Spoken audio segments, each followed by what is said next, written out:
अस्सलाम वालेकुम नाज़रीन, प्रोग्राम खेत खलियान के साथ मैं हूं अतर लाशारी और आज का प्रोग्राम हम कर रहे हैं कॉटन के हवाले से। इस प्रोग्राम में हम बात करेंगे कॉटन के मसाइल के हवाले से, सीड एक्ट, सीड सर्टिफिकेशन, उसके ऊपर बात करेंगे और ख़ास तौर पर जो विफाकी इदारा है और जो पंजाब के इदारे हैं सीड के हवाले से उनके ऊपर बात करेंगे। FBR के हवाले से बात करेंगे और कॉटन जिनर्स के जो इशूज़ हैं उसके ऊपर बात करेंगे। महकमा ज़राअत क्या किरदार अदा कर रहा है कपास की साफ़ चुनाई के हवाले से, उस पर बात करेंगे। काश्तकार जो है उसको कितनी तरबियत दी गई है कपास की साफ़ चुनाई के हवाले से। ओवरऑल दुनिया में क्या ट्रेंड है, पाकिस्तान में कॉटन कहाँ खड़ी है और कॉटन जिनर्स को किस तरह के मुश्किलात मसाइल हैं उसके ऊपर बात करेंगे। प्रोग्राम के इस पहले हिस्से में मेरे साथ मौजूद हैं पाकिस्तान कॉटन जिनर्स एसोसिएशन के साबिक वाइस चेयरमैन जनाब मलिक सरफराज नाजिम साहब। उनसे बात करेंगे कि उनके इस हवाले से क्या इशूज़ हैं। बहुत शुक्रिया सरफराज भाई आपके वक्त का। ये बताइएगा इस वक्त क्या सिचुएशन है कॉटन की। बल्कि सबसे पहले मैं तो आपको बता दूं कि मैं पाकिस्तान की एक बड़ा नाम कॉटन के हवाले से खातून से आज मेरी बात हुई तो कपास की अक्सर कमेटियों में वो शामिल होती हैं, तो आज मैंने जब उनसे पूछा कि कॉटन का भाई मैंने तो छोड़ दिए, क्या सिचुएशन है यहाँ पर कॉटन की। बिस्मिल्लाहिर्रहमानिर्रहीम। सबसे पहले तो मैं रोही टीवी को खराज तहसीन पेश करता हूँ, जिन्होंने हमेशा कॉटन पे क्रॉप को लेके हमेशा उन्होंने पहला कदम उठाया और आज भी उन्हीं का ये कदम हम उसको काबिल तहसीन समझते हैं। सेकेंडली आपकी बात बिल्कुल बजा है। मैं अर्ज़ करता चलूँ कि इस साल पाकिस्तान में कॉटन क्रॉप का कल्टीवेशन का टारगेट 65 लाख एकड़ का रखा गया था और उसके मुकाबले में हम उसको सिर्फ 84% अचीव कर सके हैं, जो कि 55 लाख एकड़ है। मायूस कुन सूरत हाल से हमारा ज़मींदार दो चार है, जिसमें सीड का मसाइल सबसे अहम है। Availability of certified seed Pakistan में सीरियस इशू इख्तियार कर चुका है और जिसके लिए अरबाब इख्तियार ने अभी तक कोई काम नहीं किया। अच्छा सरफराज भाई, इसको अगर हम शुरू करें कि हर चीज़ का कोई ना कोई एक एक्ट, कोई कानून साजी कुछ ना कुछ पूरी दुनिया में होता है। पाकिस्तान में भी हर हवाले से कानून साजी भी मौजूद है और कवानीन भी मौजूद हैं। अगर हम कॉटन एक्ट की बात करें, सीड एक्ट की बात करें, तो आपको लगता है कि उसके ऊपर कोई अमल भी हो रहा है या जो चीज़ें हैं क्या उसमें कहीं कोई शिकम मौजूद है, कहीं कोई खामियां मौजूद हैं और उसको कहीं कोई बेहतरी की गुंजाइश मौजूद है। जी बिल्कुल, पाकिस्तान में सिंध और पंजाब के लिए दोनों के लिए कॉटन कंट्रोल एक्ट मौजूद है 1966 से, और उसमें कुछ बेसिकली चीज़ें हैं जिनको हम निगेट करते आ रहे हैं। उसमें सबसे पहले कि जो सीड है, कॉटन कंट्रोल एक्ट का हिस्सा है कि जो कॉटन सीड है वो जो स्पेसिफिक एरिया के लिए आप देंगे वो वहीं पे कल्टीवेट हो सकता है। अच्छा, तो सबसे पहले हमारे इदारे इस चीज़ को निगेट कर रहे हैं कि जो सीड जहाँ जहाँ के लिए हम उसको वहाँ के लिए इम्प्लीमेंट नहीं कर रहे। अच्छा, ये वैसे बड़ी बुनियादी बात है कि ज़ाहिरी बात है कि जो सीड होगा उसकी अपनी स्पेसिफिकेशंस होंगी, तो वो उस एरिया के अंदर उसकी ज़मीन की साख्त, उसका टेम्परेचर, उसका मौसम, उसकी नमी का जो तनासुब है वो मेरे ख्याल में तो उधर ही फिट रहना चाहिए, लेकिन ऐसा है नहीं। हाँ यकीनन सर, अब जस्ट लाइक हमारा जो भावलपुर एरिया है इस comparatively dry area as compare to आप ठट्ठा बदीन का अगर कोस्टल एरिया लेते हैं तो ये बेसिक प्रॉब्लम्स हैं। और अल्टीमेटली जब उसकी आप बेसिक एटमॉस्फेयर प्लांटेशन को आप प्रोवाइड नहीं करेंगे तो वो परफॉर्म नहीं कर सकेगा, हमारा सीड वैसे परफॉर्म नहीं कर सकेगा। और सेकेंडली जो एड मिक्सचर है, अब जो एक सीड है ये लॉ का हिस्सा है कि किसी एक एरिया में आप एक सीड कल्टीवेट कर सकते हैं, लेकिन अनफॉर्चुनेटली हमारे एक एरिया में कई 100 किस्म के सीड्स मुतारफ़ कराए जा चुके हैं। तो वो हमारी क्रॉप की जो परफॉर्मेंस है वो उसमें एक अच्छी खासी हर्डल का किरदार अदा करते हैं। सरफराज भाई, अगर हम बात करें फेडरल सीड सर्टिफिकेशन के हवाले से, तो जाहिर बात है बुनियादी इदारा है और अगर यहीं पर ही कुछ चीज़ें मजबूत हों, अगर ये इदारा मजबूत हो तो फिर पाकिस्तान की जो क्रॉप्स हैं वो आगे निकल सकती हैं, बेहतर प्रोडक्शन की तरफ जा सकती हैं। फेडरल सीड सर्टिफिकेशन, उसके काम को, उसके जो SOPs हैं उसको और उसकी अब तक की कारकर्दगी को कैसे देखते हैं उसके कवानीन और उसकी चीज़ें, क्या अगर हम जो बात कर रहे हैं कॉटन एक्ट के हवाले से, वो और सीड सर्टिफिकेशन, कहीं इनके मामलात, कहीं इनकी चीज़ें कंट्राडिक्ट कर रही हैं? जी बिल्कुल। पाकिस्तान में कॉटन को लेके जो कॉटन कंट्रोल एक्ट कहता है और जो फेडरल सीड सर्टिफिकेशन की जो अमल दरामद है, वो दोनों चीज़ें कंट्राडिक्ट करती हैं। अनफॉर्चुनेटली 1966 के बाद कॉटन पे कोई नई पॉलिसी गवर्नमेंट मुरतब नहीं कर सकी, और जो 1966 की पॉलिसी हैं उस पे अमल दरामद भी इनके लिए मुमकिन नहीं हो पा रहा। उसमें बेसिक मैं समझता हूँ कि जो कंट्राडिक्शन है फेडरल सीड सर्टिफिकेशन की पॉलिसी में और कॉटन कंट्रोल एक्ट में, तो वो उनका जो डिफरेंशियल है। अब कॉटन कंट्रोल एक्ट कहता है कि जी आपने एक एरिया में एक सीड काश्त करना है, एडमिक्सचर नहीं करने सीड्स के। अब उसके कंपैरेटिवली जब आप फेडरल सीड सर्टिफिकेशन की परफॉर्मेंस देखें तो वो एक ही साल में बेबहा सीड्स मुतारफ़ कराते हैं। वो विदाउट जोनिंग वो सीड को मार्केट किया जाता है, और रिज़ल्ट ये निकलता है कि 2 या 3 साल के बाद उस सीड की अपनी करैक्टर्स, उसके क़ुव्वत मुदाफ़त वो ख़त्म हो जाती है। सही। वो उसके साथ अपने अलाइड दूसरे सीड जो होते हैं उनके लिए भी नुकसान का सबब बनते हैं। सो आई बिलीव दैट कि फेडरल सीड सर्टिफिकेशन और कॉटन कंट्रोल एक्ट, इन दोनों को आपस में कंपैरिजन करें और उस पे जो ज़रूरत की चीज़ें वो मॉडिफाई करें ताकि हम कॉटन की क्रॉप को मज़ीद बेहतर कर सकें।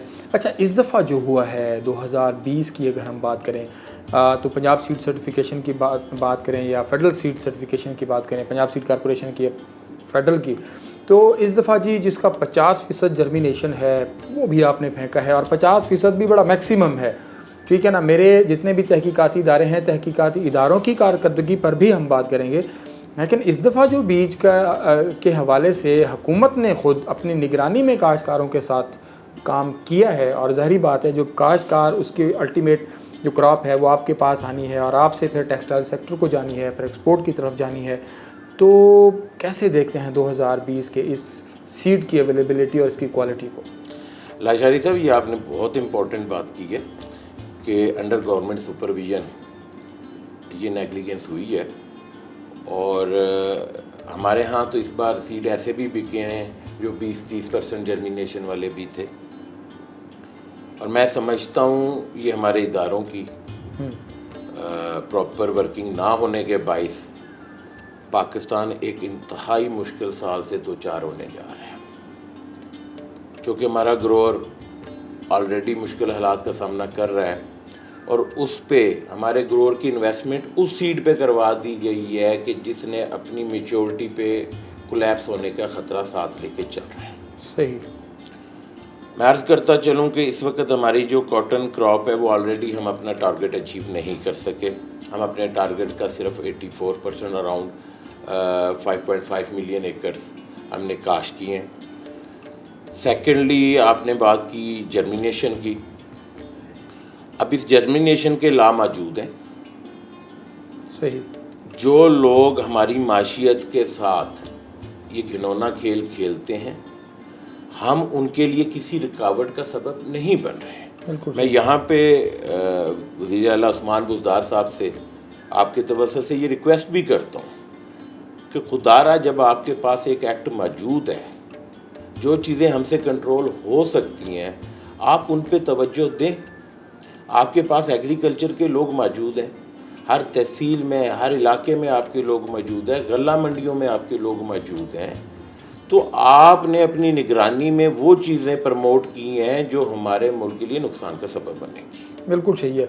अच्छा, इसी को लेकर आगे चलते हैं। ख़ास तौर पर महकमा ज़राअत, अभी हमारा एक मेजर कंपोनेंट ये भी था कि कपास की साफ़ चुनाई कितना ज़्यादा ज़रूरी है, उसके ऊपर बात करते हैं, और FBR के हवाले से भी डेफिनेटली उसके ऊपर भी बात होनी है। तो यहाँ पर वक्त हो एक छोटे से ब्रेक लेते हैं, हमारे साथ रहिएगा।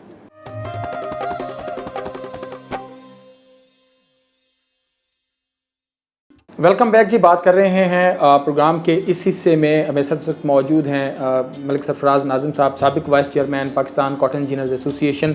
और ज़ाहिर बात है कि ये वो सेक्टर है जिससे लाखों काश्तकार जो हैं वो जुड़े हुए हैं। कॉटन इंडस्ट्री जो है वो इसके ऊपर बेस कर रही है और यहाँ से फिर आगे जो हैं वो चीज़ें चल रही हैं।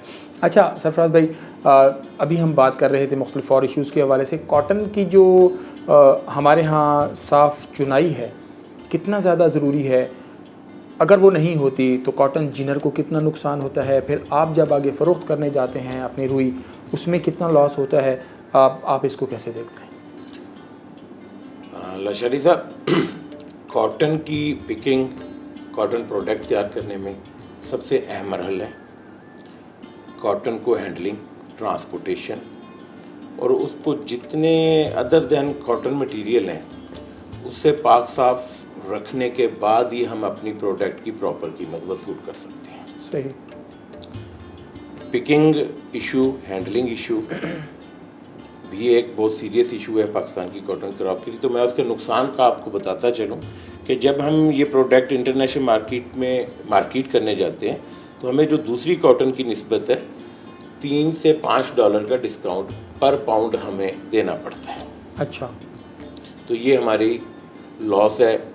सेकेंडली, हमारा जो टेक्सटाइल इंडस्ट्री है, जब वो इस कॉटन से यार्न तैयार करते हैं तो जो अदर दैन कॉटन मटेरियल है अगर उसमें वो फाउंड हो जाए तो उनकी $1 मिलियन की जो कंसाइनमेंटें होती हैं वो दूसरे मुल्कों के पोर्ट पे ब्लॉक हो जाती हैं। सही। तो उसमें पाकिस्तान के ब्रांड नेम को भी नुकसान पहुंचता है, हमारे लोगों को भी नुकसान पहुंचता है, और उसका रिज़ल्ट ये निकलता है कि नेगेटिव इम्पैक्ट फिर थ्रू आउट ग्रोथ तक ट्रांसफ़र होता है। कॉटन कंट्रोल एक्ट के सेक्शन 17 में ये बात बिल्कुल वाज़िया है, कोई भी ऐसा अमल जो कॉटन की ट्रांसपोर्टेशन, हैंडलिंग और इवन मैन्युफैक्चरर तक अगर इसमें किसी किस्म की अलाइश होगी तो वो अंडर पनिशमेंट है। अच्छा। और वो पनिशमेंट है 6 माह की कैद और यहाँ 50,000 रुपये जुर्माना। और इस पे पिछली हुकूमतों में शहबाज शरीफ साहब के दौर पे बड़ा सख्ती से अमल हुआ था और उसके हमने खातिर खा नताइज हासिल किए थे। लेकिन अभी फिर से दोबारा गवर्नमेंट की कहीं रिट नज़र नहीं आ रही, कोई एग्रीकल्चर डिपार्टमेंट की रिट नज़र नहीं आ रही, और ये कहना बिल्कुल गलत नहीं होगा कि गवर्नमेंट के इदारे इस वक्त कॉटन क्रॉप की जो बदहाली है उसके मैक्सिमम जिम्मेदार हैं। हर यूनियन कौंसिल में, हर मौज़े में, हर तहसील में ज़राअत के बंदे हैं। आपको लगता है कि वो अपना काम सरअंजाम नहीं दे रहे? क्योंकि जब हमारी बात होती है डीजी एग्रीकल्चर और अंजुम अली भुट्टो साहब से, बल्कि अपने वो सोशल मीडिया पर भी बड़ी कैंपेन चला रहे होते हैं कि हमारे महकमे ने ये कर दिया, हमारे महकमे ने ये कर दिया। सेक्रेटरी साहब की बात करें, नुमान लंगड़ियाल साहब की बात करें, तो सब लोग ऐसे भागे फिर रहे होते हैं। उसके कोई रिज़ल्ट, कोई आउटकम, कोई इस तरह की चीज़ें निकल रही हैं आपको लगता है? मेरे ख्याल में ये बातें सिर्फ एक कहने की हद तक, उनकी यहाँ डॉक्यूमेंटेड की हद तक तो मैं समझता हूँ कि वो कहते होंगे। ऑन ग्राउंड्स मैं बड़ा कैटेगोरिकली ये बात कह रहा हूँ और मैं इन लोगों को जिम्मेदार ठहराता हूँ। मैं जिम्मेदार इसलिए ठहराता हूँ कि इनकी फील्ड में कोई परफॉर्मेंस नज़र नहीं आ रही। बिल्कुल सही। अगर इनकी परफॉर्मेंस नज़र आ रही है तो जो एक्ट आपके पास मौजूद है आप उस पर काम कराएं, आप उस पर इम्प्लीमेंट कराएं। आखिर कौन सी कुव्वतें हैं जो आपको कॉटन एक्ट पे काम नहीं करने देती? बिल्कुल ठीक है। क्या आपको कोई मैनिपुलेट कर रहा है? आप कह रहे हैं कि ये हमारे लोग काम कर रहे हैं, आप जाएं, सब गला मंडियों में जाएं, अपने लोग अपॉइंट करें, आप फील्ड्स में जाएं, ग्रोअर्स को इंस्ट्रक्ट करें, हम आपके साथ खड़े हैं, आप हमें बताएं, आपको जहां हमारी ज़रूरत है हम काम करते हैं। बिल्कुल सही। अगर आप सिर्फ ये कह देना कि जी कॉटन पे हम काम किया है और उसके कोई रिज़ल्ट आप लोगों के पास नहीं है, तो डीजी एग्रीकल्चर गला मंडी में, ये तमाम पंजाब की गला मंडी में यही हमें इंश्योर कर दें कि जिस आड़ती के पास इलाइशों वाली कपास होगी, सांगली वाली कपास होगी, उसके खिलाफ कार्रवाई होगी।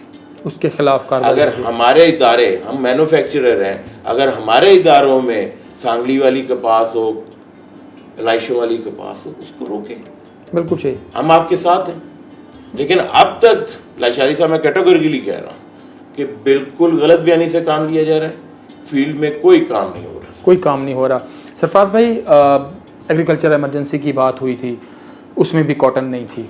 बाकी फसलें थी। इमदादी कीमत के हवाले से बात करें तो कॉटन के अलावा दीगर फसलों के ऊपर काम हो रहा होता है। आपको लगता है कि कुछ कुव्वतें तो ऐसी हैं, चाहे वो हुकूमत के अंदर हों या हुकूमत से बाहर हों, कि वो जानबूझकर कॉटन को लेट डाउन किया गया है, मकई को, बाकी फसलों को जो है वो ऊपर लाया गया है, शुगर केन को ऊपर लाया गया है। लगता है कि ऐसा कोई है? जब आपने कभी किसी क्रॉप को प्रमोट करना हो तो उसके बारे में गवर्नमेंट की मुख्तलिफ टाइम में मुख्तलिफ पॉलिसियाँ आती रहती हैं। अनफॉर्चुनेटली कॉटन के बारे में कोई ऐसी पॉलिसी नहीं आई। इमरजेंसी, नेशनल इमरजेंसी में भी उसको कॉटन को डिक्लेयर इन्होंने नहीं किया। तो जहाँ तक कॉटन क्रॉप की प्रमोशन की बात है तो मैं आपको अर्ज़ करता चलूँ कि कैनोला, सरसों सीड के बारे में गवर्नमेंट ने 5,000 पर एकड़ हमारे ग्रोअर को सब्सिडी दी, बिल्कुल दी, ताकि वो सीड्स काश्त करें हाँ, और हमारे मुल्क के लिए फ़ायदेमंद साबित हो। तो पाकिस्तान में कॉटन क्रॉप के मुकाबले में आप धान ले लें, आप मकई ले लें, आप गन्ना ले लें, सब की इमदादी कीमतें मौजूद हैं। तो यही वजह है कि हमारा कॉटन क्रॉप को गवर्नमेंट की सपोर्ट ना होने की वजह से अब लाशारी साहब, पाकिस्तान में टेक्सटाइल के अलावा कोई कॉटन का ख़रीदार नहीं है, बिल्कुल कोई परेशान हाल नहीं है। इस वक्त कोरोना के बायस पाकिस्तान में अराउंड 4 से 5 लाख बेल अभी भी मौजूद है। टेक्सटाइल और ग्रोअर के दरमियान जो प्रोसेसर है वो जिनर है। बिल्कुल सही। अब गवर्नमेंट ने उन्हें बिल्कुल छोड़ दिया। जो मीडिएटर हैं, जब तक आप उनको स्टैंड बाई नहीं करेंगे, जब तक आप उन लोगों को सपोर्ट नहीं करेंगे, तो ये डिफरेंशियल आता रहेगा। तो मैं समझता हूँ कि जो शुगर माफिया है, जबकि एक सर्टिफाइड बात हो गई है, अदालत के थ्रू के रिमार्क्स भी हम लोगों ने देख लिए हैं, जो एक चीज़ हमारी सस्ती बनती है। आप जुल्म जरूरी तो देखें कि जो प्रोडक्ट आपको एक्सपोर्ट करने के लिए सब्सिडी देनी पड़ती है वो आप प्रोड्यूस करा रहे हैं, बिल्कुल। और जो प्रोडक्ट एक्सपोर्ट करके आपको बेनिफिट्स मिल सकते हैं वो आप ज़ाया कर रहे हैं। गुलाम आला सर, इसके पास शुगर माफिया है, फीड इंडस्ट्री है। मैं गवर्नमेंट से रिक्वेस्ट करूँगा इन मामलात को देखें, कॉटन के लिए जो जो चीज़ ज़रूरी है उसको फौरी तौर पे इम्प्लीमेंट किया जाए। बल्कि ये जो कॉटन कंट्रोल एक्ट पे अमल दरामद है, तो ये मेरी अरबाब इख्तियार से गुजारिश है कि कॉटन कंट्रोल एक्ट को फौरी तौर पे नाफिज किया जाए ताकि हम मज़ीद नुकसान से बच सकें। अच्छा सरफराज भाई, आखिर में ये बताइएगा कि FBR के अगर हम हवाले से बात करते हैं, जिनिंग सेक्टर के हवाले से बात करते हैं, तो जो टैक्स रिफंड्स हैं, तो इस तरह के जो आपके मामलात हैं वो कहाँ तक पहुँचे? हमने सुना था कि इसमें भी अभी बहुत सारी चीज़ें हैं जो हल तलब हैं, क्या कहेंगे? अतुल्ला शारी साहब, पाकिस्तान की कॉटन जिनिंग इंडस्ट्री इस वक्त गवर्नमेंट की तरफ से खासी अदम तवज्जो का शिकार है, और यही वो अदम तवज्जो है जो कॉटन जिनिंग सेक्टर की बदहाली का सबब बनती जा रही है। हमारे पिछले 10 सालों से FBR के रिफ़ंड पेंडिंग हैं। तमाम इंडस्ट्रीज़ को इन्होंने, टेक्सटाइल इंडस्ट्रीज़ को रिफ़ंड्स किए हैं, दूसरी फीड इंडस्ट्रीज़ को रिफ़ंड किए हैं।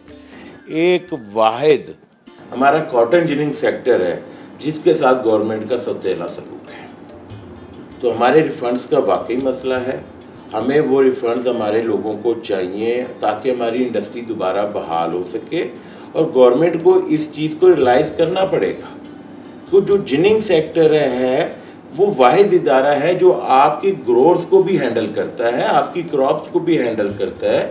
हम सपोर्टर हैं, हमने खाद भी देनी है, इनको प्रोवाइड करनी होती है, हमने उनके जो मसाइल हमारे ग्रोअर्स के होते हैं हमने उनको हर चीज़ में सपोर्ट करना है। तो आप एक दरमियान में से ऐसे लोगों को स्किप कर रहे हैं या डेलिबरेटली किसी पॉलिसी के तहत जिनिंग सेक्टर को बदहाली का शिकार किया जा रहा है, तो उसको उनसे निकालना चाहिए ताकि हम लोग दोबारा अपनी कंट्रीब्यूशन अपने मुल्क के लिए कर सकें और हमारी जो ज़राअत है उसको हम दोबारा स्टैंड कर सकें। बिल्कुल ऐसे। सरफराज भाई, बहुत शुक्रिया आपके वक्त का। मैं सिर्फ आखिर में इतना बता दूं कि जो कॉटन की क्रॉप है, जो कपास की फसल है, वो 600 अरब रुपए से ज़ायद लोगों को मजदूरी देती है। चुनाई की मद में, गोडी की मद में, उसकी सफाई की मद में 600 अरब रुपए से ज़ायद जो है वो लोगों की मजदूरी यहाँ से जनरेट होती है। 200 अरब रुपए से ज़ायद इसकी स्टिक्स, जो इसकी लकड़ियाँ हैं, इसकी वो बिकती हैं, और बाकी इसकी जो फसल है वो अलहदा है। तो सबसे बड़ा सेक्टर कॉटन के हवाले से जो है,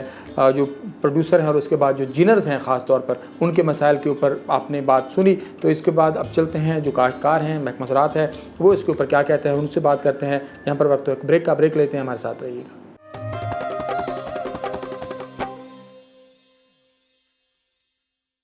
वेलकम बैक जी। बात कर रहे हैं कपास के हवाले से। तो सरफराज नाज़िम साहब अभी बात कर रहे थे जो कपास के हवाले से, कपास की साफ़ चुनाई के हवाले से, तो उसके ऊपर ज़रा बात करते हैं। प्रोग्राम के इस हिस्से में मेरे साथ एक काश्तकार मौजूद हैं, चौधरी शाहिद अली साहब, जो बड़ा अरसा उन्होंने चार्टर्ड अकाउंटेंट है बेसिकली, और उस फील्ड में इन्होंने काम किया।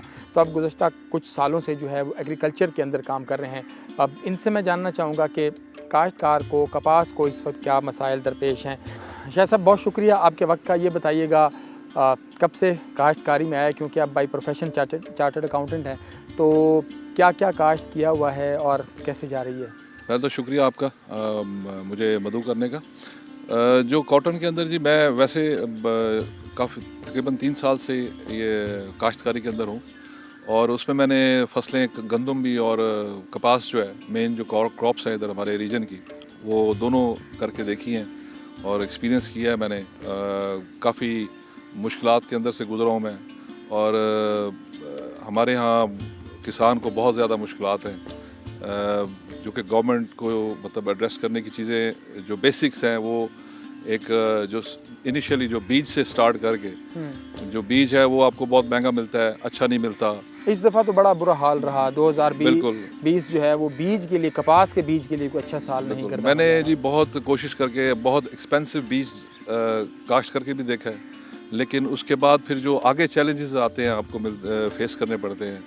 इसके बाद आपकी स्प्रेज हैं, वो आपकी कोई कारगर्दगी उनकी कोई इतनी अच्छी नहीं होती, पेस्टिसाइड्स क्वालिटी इतनी अच्छी नहीं मिलती है। आप बहुत रिलायबल सोर्सेज से, या जो डिस्ट्रीब्यूटर्स बैठे हैं यहाँ पे, उनसे भी लेके मैंने ट्राई किया है, लेकिन उनकी जो रिज़ल्ट्स हैं वो नहीं मिलते हैं आपको। उसके अंदर बहुत सारी मतलब चीज़ें हैं। ये किसान जो है फ्रॉम द वेरी बिगिनिंग, शुरू से लेके आखिर तक, उसको बहुत सारे चैलेंज ही फेस करता रहता है वो। मतलब अभी बीज ले लिया आपने, काश्त कर दिया आपने, फिर बिजली का मसला, पानी का मसला। अभी जैसे एक बड़ी अजीब सी बात है कि बिजली के जो बिल आते हैं, जो ज़राई ट्यूबवेल्स को देते हैं ये, उनको रात के वक्त 6-7 बजे के बाद डबल रेट्स लगाते हैं, जबकि किसान ने तो पानी लगाना है, उसने तो सुबह शाम, सुबह से लेके वो 2 दिन 3 दिन कंटिन्यूस ट्यूबवेल चलेगा तो पानी लगेगा उसको। फिर वो आपकी बिजली बीच में बंद होती रहती है, लोड शेडिंग बहुत ज़्यादा है, मतलब बंद करते रहते हैं। ये जो स्पेशली हमारा जो एरिया है, मौजा पक्का का एरिया है हमारा, उस तरफ जो है लाइंस कुछ पुरानी है, शायद उनकी वजह से। भावलपुर का हिस्सा है? भावलपुर का हिस्सा, तहसील भावलपुर में है। यहाँ से तकरीबन 22-23 किलोमीटर है भावलपुर शहर से। और मतलब इस तरह के चैलेंज, जब पानी लग गया आपका, फिर जो नहर वाले हैं, महकमा नहर वाले हैं, जब कोई क्योंकि कॉटन में जब पहला पानी शुरू होता है, दूसरा पानी तकरीबन वो नहर चलना शुरू हो जाती है, जिनकी शिशमाई नहर है, मतलब सालाना नहीं है उनका, वो है। तो उसके अंदर भी जो है पानी जो है पीछे बहुत सारी जगहों पे लोग तोड़ के चोरी करते हैं, उसकी कोई रोकथाम नहीं है। जो लोग कंसर्न हैं, इनसे रिलेटेड हैं, जिनको मतलब चेक एंड वो रखना चाहिए, वो इतने फाल किरदार अदा नहीं कर रहे हैं, उनकी वजह से भी बड़ा पानी का लॉस होता है। फिर हालांकि हमारे पक्के खाले हैं, लेकिन फिर भी हमें पानी के अंदर बहुत ज़्यादा मतलब इश्यूज़ आते हैं।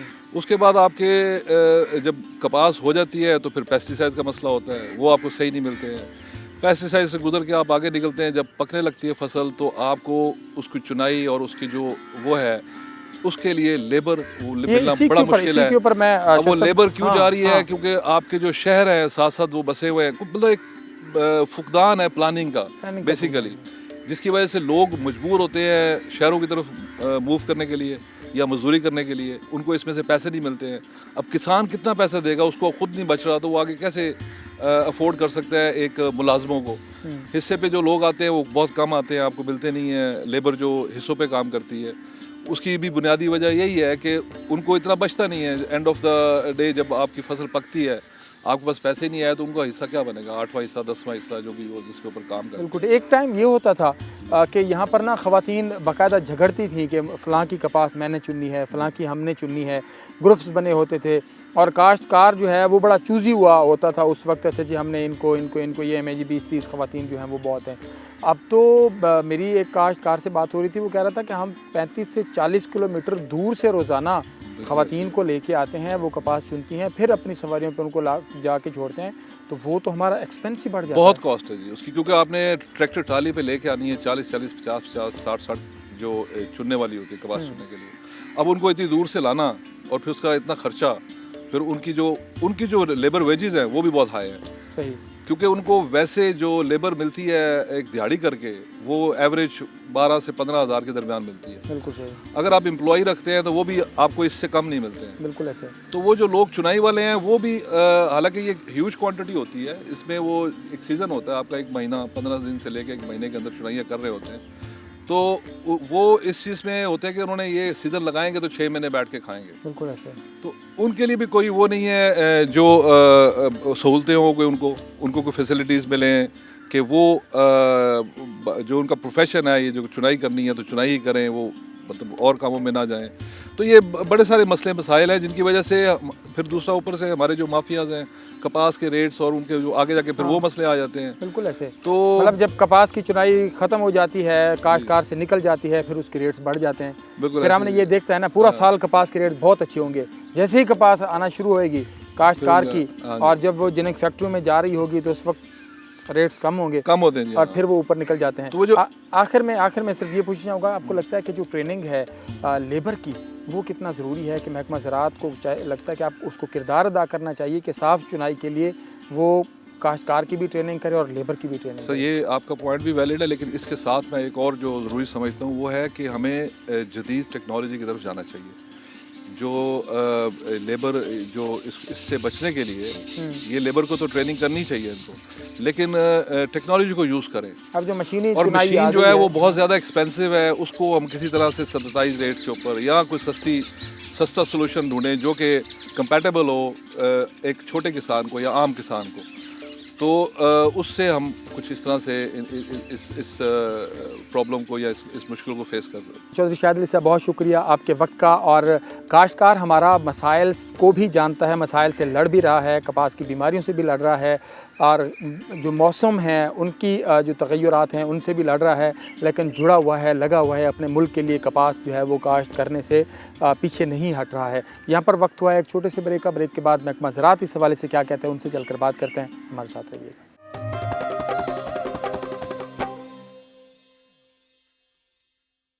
वेलकम बैक जी। बात कर रहे हैं आज कपास के इश्यूज़ और कपास की साफ़ चुनाई के हवाले से। तो मैं इस वक्त महकमा ज़राअत का जो किरदार है, और अभी हम थोड़ी देर पहले बात कर रहे थे, सरफराज नाज़िम साहब जी बात कर रहे थे कॉटन जिनिंग के हवाले से, कपास की साफ़ चुनाई और महकमा ज़राअत के किरदार के हवाले से, उसके ऊपर बात करेंगे। प्रोग्राम के इस हिस्से में मेरे साथ मौजूद हैं एग्रीकल्चर ऑफिसर बहावलपुर टेक्निकल हाफिज़ मोहम्मद शफ़ीक साहब। हाफ़िज़ साहब, बहुत शुक्रिया आपके वक्त का। ये फरमाइएगा कि इस वक्त कपास की क्या सूरत हाल है, कैसे ग्रोथ हो रही है, कितनी पैदावार मुतवक्के है पिछले साल की निस्बत इस दफ़ा? कपास की इस टाइम सूरत हाल के बारे में बात करते हैं। इस टाइम पिछले साल से कपास बहुत अच्छी है माशाल्लाह। इस टाइम उसकी फ्रूटिंग, पेस्ट की सिचुएशन, हर लिहाज से पिछले साल से कपास बेहतर जा रही है। पिछले साल इस वक्त पे सफ़ेद मक्खी का हमला तेज़ी से बढ़ रहा था। अल्हम्दुलिल्लाह इस वक्त महकमा ज़राअत की फील्ड टीमों की काविश की वजह से और मौसम की वजह से सफ़ेद मक्खी का हमला निस्बतन पिछले साल से बहुत कम है। इस वजह से हम कह सकते हैं उसकी फ्रूटिंग बहुत अच्छी है, ग्रोथ बहुत अच्छी जा रही है। इसलिए हम कह सकते हैं कि कपास की जो फसल है पिछले साल से बहुत बेहतर जा रही है। मैं ज़िम्मेदार और काश्तकार भाइयों को कुछ सिफारिशात भी करूँगा कि आइंदा आने वाले जो दिन हैं जिसके अंदर कपास की जो फसल है वो भरपूर टींडे ले रही है, भरपूर फल फूल ले रही है, तो ये मराहल उसके लिए बहुत अहम है, और आने वाला जो महीना है वो इससे भी ज़्यादा अहम है। तो इसलिए उनको क्या क्या करना चाहिए इस बारे में ज़रूर बात होनी चाहिए। सबसे पहले तो मैं आपको बताऊंगा कि पेस्ट स्काउटिंग है उसको प्रॉपर करें। सफ़ेद मक्खी जैसा कि एक बहुत अहम कीड़ा है, अभी तक इसकी परवरिश कम हो रही है, मगर आइंदा आने वाले दिनों में इसकी शिद्दत इख्तियार कर सकता है ये कीड़ा। इसलिए ज़िम्मेदार भाइयों को पेस्ट स्काउटिंग बर वक्त करनी चाहिए। और जब भी ये कीड़ा 5 अंडे बच्चे या अडल्ट या बड़े फ़ी पत्ता आ जाएं तो ये मुआशी नुकसान की हद तक पहुंचा जाता है। इसलिए ज़िम्मेदारों को फ़ौरन स्प्रे करनी चाहिए। और स्प्रे के लिए कुछ मैं मुनासिब जहरें भी बता देता हूँ, जैसा कि पैरीप्रोक्सीफेन है, ये सिर्फ़ और सिर्फ सफ़ेद मक्खी के अंडों को मारती है, अंडों और बच्चों को। बैप्रोफेज़ान है, ये 600 मिलीलीटर फ़ी एकड़ तक रखनी चाहिए, ये भी अंडों और बच्चों को मारती है। सही। ठीक है। इसके अलावा मोमेंटो है, मोमेंटो ये भी अंडों और बच्चों को मारती है। इसके अलावा कुछ जहरें हैं जो कि अडल्ट्स को मारती हैं, बड़ों को मारती हैं, उड़ती हुई मक्खी को मारती हैं। तो उसके लिए जैसे एसिटामेप्रिड है, तो उस 200 सीसी तक उसको फ़ी एकड़ तक स्प्रे किया जा सकता है। इसके अलावा डायोफेंथरान है, वो 200 सीसी फ़ी एकड़ तक उसको स्प्रे किया जा सकता है। ये अंडे बच्चे तक दोनों को मार देती है। तो ज़िम्मेदार भाइयों को दोनों स्टेजेस को जानना बहुत ज़रूरी है सफ़ेद मक्खी की, ताकि उसको बर वक्त और सही तरीके से कंट्रोल किया जा सके। इसके अलावा जो स्प्रे मशीन है, वह मैंने अक्सर में देखा है कि ज़िम्मेदारों के पास जो स्प्रे मशीन है वो नाकिस क्वालिटी की है। जो आगे फुवारा है, नोज़ल है, वो भी नाकिस क्वालिटी की है। ये बड़ा मसला मतलब होता है, बिल्कुल बहुत बड़ा मसला होता है। ज़िम्मेदारों को चाहिए कि जैसे अच्छी क्वालिटी की, अच्छी कंपनी की जो स्प्रे मशीन है और आगे नोज़ल है वो ख़रीदनी चाहिए। जो आम ये पैसे नुमा जो 5-5 सुराखों वाले जो फुवारा है, इससे 1-2 टैंके मारते हैं, 30% तक उसकी एफिशिएंसी कम हो जाती है, कारकर्दगी कम हो जाती है। इसके बाद हम स्प्रे तो कर रहे होते हैं, असर कोई नहीं हो रहा होता। लिहाजा ज़िम्मेदार भाइयों को चाहिए कि एग्रीटेक मुल्तान है, जैसे ये ऐसी कंपनी है जो कि अच्छी क्वालिटी वाली प्रोड्यूस करती है, ये बनाती हैं ये, तो हमें डिमांड करनी चाहिए, ये मंगवानी चाहिए। एक दफ़ा मंगवा ले बंदा पूरे सीज़न के लिए, 1-2 नोज़ल और अच्छी स्प्रे मशीन मंगवा ले, तो उससे अच्छी स्प्रे मिलेगी। जब अच्छी स्प्रे मिलेगी, कंट्रोल अच्छा होगा, हमारा ख़र्चा भी कम होगा और बार बार स्प्रे भी नहीं करनी पड़ेगी, और इसी तरह क्रॉप जो है वो स्ट्रेस में भी नहीं आएगी। सही। इसके अलावा जो सफ़ेद मक्खी के लिए जो टाइम है स्प्रे का, वो बड़ा इंपॉर्टेंट है सफ़ेद मक्खी के लिए। सुबह नमाज़ पढ़ने के बाद, ठीक है ना, उस टाइम स्प्रे करना शुरू कर देना चाहिए, और ज़्यादा से ज़्यादा लेट सूरज तलू होने के 1 घंटा बाद। इसमें मक्खी एक्टिव होती है, अपने पत्तों के, कपास के पत्तों पर बैठी होती है। इस टाइम अगर हमला किया जाए दुश्मन के खिलाफ तो एक्सीलेंट कंट्रोल मिलता है। सही। इसके अलावा जो पानी की मिकदार है, पानी की मिकदार कम से कम 140 लीटर फ़ी एकड़ रखनी चाहिए, ताकि अच्छी तरह उसका कंट्रोल मिले। तमाम किनोपी को उसको अच्छी तरह उसको अच्छी तरह पानी से धोया जाए। सही। और इसी तरीके से जो स्प्रे है वो पावर स्प्रेयर इस्तेमाल कीजिए, बिल्कुल ठीक है, ताकि पावर से पत्ते जो है वो अच्छी तरह धुल जाएं, उन तक तमाम पत्तों तक पहुंच भी जाए दवाई। अगर कहीं से कॉलोनी डेवलप हो जाती है तो फिर सफ़ेद मक्खी के हमले की वजह से वो काले होना शुरू हो जाते हैं पत्ते। सही। जब पत्ते काले होते हैं, अगर खुदा ना खास्ता किसी फील्ड के अंदर पत्ते काला होना शुरू हो गए हैं, तो फिर सिफारिश की जाती है कि फंजीसाइड जो है फंगस के ख़िलाफ़, वो भी स्प्रे मिक्स करनी चाहिए। जैसा कि थायोफेनेट मिथाइल है, उसको 200 से लेकर 250 मिलीलीटर फ़ी एकड़ 100 लीटर पानी के अंदर। इसके लिए डायाफेनाकोनाजोल है, ये भी एक फंजीसाइड है, उसकी भी मुनासिब मिकदार उस पानी के अंदर मिक्स करके 100 लीटर पानी के अंदर फ़ी एकड़ स्प्रे करना चाहिए, ताकि वो कालक जो है, कालकपन वो आगे बढ़े ना। सही। तो इस तरीके से सफ़ेद मक्खी बहुत अहम कीड़ा है, इसको हमें कंट्रोल करना चाहिए। अच्छा, इसके ऊपर भी ज़ाहिर बात है, ये मशवरे और हिदायत भी बहुत ज़्यादा ज़रूरी हैं। ये बताइएगा, अभी कॉटन की पिकिंग आइंदा चंद दिनों में, चंद हफ्तों में शुरू हो जाएगी, तो कपास की साफ़ चुनाई के लिए महकमा ज़राअत क्या कर रहा है? क्योंकि कॉटन जिनर्स रो रहे हैं, टेक्सटाइल सेक्टर इसके हवाले से बड़ा परेशान है कि जितनी आलाइशें और सांगली ख़ास तौर पर सबसे बड़ा मसला है, और वो और ख़ास तौर पर जो उसमें नमी होती है, कपास में जो घिम होती है, उसकी वजह से भी बहुत परेशान है। तो आप किस तरह से काश्तकारों को कोई लाइजान कर रहे हैं? जी बिल्कुल, बेहतरीन कपास पैदा करने का जो एक अहम असूल है वो साफ़ सुथरी चुनाई है। अगर ज़िम्मेदार साफ़ सुथरी चुनाई करेगा तो उससे उसको अच्छे दाम मिलेंगे, उसको अच्छा रेट मिलेगा, और यही हमारी इंटरनेशनल मार्केट में भी हम ज़्यादा से ज़्यादा प्राइस हासिल कर सकते हैं। मैं सबसे पहले तो कुछ असूल बता देता हूँ कि साफ़ सुथरी चुनाई के असूल क्या हैं, इसके बाद मैं बता दूँगा कि महकमा क्या कर रहा है इसके लिए। जो साफ़ सुथरी चुनाई के असूल हैं, उसमें सबसे बेहतरीन वक्त चुनाई कौन सा है? वो ज़िम्मेदार को चाहिए कि जब नमी ख़त्म हो जाए 10 बजे के बाद, और शाम को 4 बजे तक इसको ख़त्म कर देना चाहिए, ताकि उसमें नमी ना आए। कोशिश करनी चाहिए कि जब तक 50% टिंडा खुल जाए, उससे भी ज़्यादा खुल जाए 50% से, तो उस टिंडे की पिकिंग करनी चाहिए, उसको मतलब उसमें फुटी निकालनी चाहिए, कच्चे टिंडे उसमें नहीं तोड़ने चाहिए, वरना नमी का खदशा उसमें रह जाता है। तीसरी चीज़ है सांगली उसमें मिक्स नहीं करनी चाहिए। चौथी चीज़ ये है उसमें कोई इलायची है, कोई टॉफ़ी है, कोई रैपर है, इस तरह की चीज़ है, या सर के बाल हैं, हाँ बिल्कुल इस तरह की चीज़ें उसमें इलायची नहीं होनी चाहिए। ताकि इसके बाद अहम चीज़ें हमने उसको स्टोर करना है। फूटी चुनाई के टाइम में हमने उसको स्टोर करना है, और बाद में हमने ट्रॉली में लेकर उसको घर भी ले जाना है, वहाँ भी स्टोर करना तो है। ये उसमें चीज़ें भी काश्तकारों को भी बताते हैं जी, इसके ऊपर ट्रेनिंग मैं महकमा ज़राअत के सारे बताता हूँ इसके बारे में, क्या क्या हम करते हैं, ज़िम्मेदारों को क्या क्या तरबियत करते हैं। ये वो तरबियत है जो ज़िम्मेदारों को हम करते हैं कि जब आपने स्टोर करनी है चुनाई के दरमियान, तो आपने गीली जगह पे नहीं रखना, और जब आपने स्टोर में रखना है तो उसको स्टोर जो है आपका ओपन होना चाहिए, हवादार होना चाहिए, ताकि वहाँ पे और बड़े बड़े ढेर नहीं लगा के रखने चाहिए, क्योंकि उसमें नमी का खदशा होता है। बाज़ ज़िम्मेदार ऐसे करते हैं कि उसमें पानी छिड़कना शुरू कर देते हैं। मैं ये आजमूदा है, मेरा नुस्खा है कि जब भी हम तजर्बे से साबित हुआ है कि जब पानी छिड़क के रखते हैं तो उसका वज़न कम हो जाता है।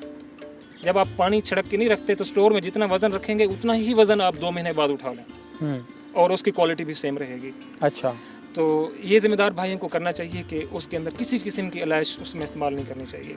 अब मैं बताता हूँ कि महकमा ज़राअत साफ़ सुथरी चुनाई के ऊपर क्या कर रहा है। इस तो हम जिनर के साथ मीटिंग कर रहे हैं ताकि ज़िम्मेदारों की सहूलत के लिए साफ़ सुथरी चुनाई वाली कपास का रेट उसको ज़्यादा दे। ठीक है। एक चीज़ तो ये हम ये कर रहे हैं। दूसरा, हमारे फार्मर ट्रेनिंग प्रोग्राम कारण मीटिंग चल रही हैं ज़िम्मेदारों के डेरों पे जाके, उनको हम बताते हैं। हमारे फील्ड असिस्टेंट, हमारे ज़राअत ऑफिसर हर लेवल पे जा रहे हैं, छोटे छोटे ग्रुप्स में, बड़े बड़े ग्रुप्स में, उनको ज़िम्मेदारों को बता रहे हैं कि आपने ये जितने पे मैंने पहले बातें बताई हैं कि इन असूलों पे आपने काम करना है और अच्छे दाम हासिल करने हैं। इसके अलावा हमारी जो लेडी ऑफिसर्स हैं, हमारे डिवीजन के अंदर कम से कम 6 लेडी ऑफिसर हैं, उनको हमने टारगेट दिया है कि कम से कम आपने 20-20, 30-30 विलेज को आपने हिट करना है, उसमें आपने जाना है, और डायरेक्ट औरतों को जो पिकर्स हैं, वीमेन पिकर्स हैं, उनको आपने तरबियत देनी है। इसके अलावा हमारा जो है 2 डिस्ट्रिक्ट के अंदर, रहीम यार खां और बहावलपुर के अंदर कम से कम 3-5 तहसीलों के अंदर ये एक प्रोजेक्ट चल रहा है WWF के साथ। वर्ल्ड वाइड फंड जो एक इदारा है, एजेंसी है, उसके साथ प्रोजेक्ट चल रहा है बेटर कॉटन के ऊपर, अच्छी कपास उगा और अच्छे दाम पाओ। उसके ऊपर हम ये उसूल एम्फेसाइज कर रहे हैं। एक एक जिम्मेदार के ऊपर 100% जो जिम्मेदार हैं विलेज के, उसको हम तरबियत दे रहे हैं। आप सब बहुत शुक्रिया आपके वक्त का। आज हमने तमाम इस इश्यूज़ के हवाले से कपास की साफ़ चुनाई और जिनर्स को क्या मसाइल हैं, काश्तकारों को क्या मसाइल हैं, उसके हवाले से बात की। प्रोग्राम का वक्त अपने अख्ताम को पहुँचा। अपने मेज़बान अतरल्ला शारी को इजाज़त दीजिए। अल्लाह ने के बाद।